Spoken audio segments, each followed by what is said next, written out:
আমরা সবাই জানি একটি গাছকে বেঁচে থাকতে হলে সূর্যের আলো, পানি এবং বাতাসের প্রয়োজন হয়, কিন্তু আপনি কি জানেন যে একটি গাছ 64 বছর ধরে একটি বোতলের ভেতর বেঁচে আছে, কোনো রকম পানি বা তাজা বাতাস ছাড়াই? আসুন আজকে এই বিষয়ে জেনে আসি। 1960 সালে বিজ্ঞানী ডেভিড লেটিমার একটি স্পাইডার রোড প্ল্যান্ট একটি 10 গ্যালন সাইজের কাচের বোতলের ভেতরে রোপণ করেন। তারপর তিনি বোতলটি সম্পূর্ণ সিল করে দেন।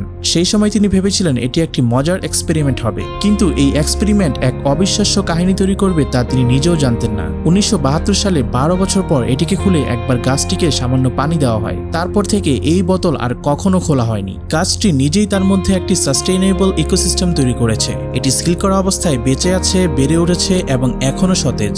গাছটি বেঁচে থাকার জন্য ফটোসিনথেসিস প্রক্রিয়াটি কাজে লাগিয়েছে। বোতলের ভেতরে সূর্যের আলো প্রবেশ করে, যা গাছটিকে নিজের খাদ্য তৈরি করতে সাহায্য করে। গাছটি পানি বাষ্প আকারে ছেড়ে দেয়, যা আবার ঘনীভূত হয়ে মাটিতে ফিরে আসে। এই চক্রটি বন্ধ অবস্থাতেও চলতে থাকে, ঠিক যেন একটি ছোট পৃথিবী। এই পরীক্ষাটি আমাদের দেখায় যে একটি বন্ধ পরিবেশও জীবন কতটা স্থিতিশীল হতে পারে। এটি পৃথিবীর ইকোসিস্টেমের একটি ক্ষুদ্র মডেল হিসেবে কাজ করছে। এটি শুধু বিজ্ঞানের নয়, প্রকৃতির এক অসাধারণ শক্তির উদাহরণ। এই ধরনের আরো ইন্টারেস্টিং ভিডিওর জন্য সাবস্ক্রাইব করে আমাদের সাথে থাকুন।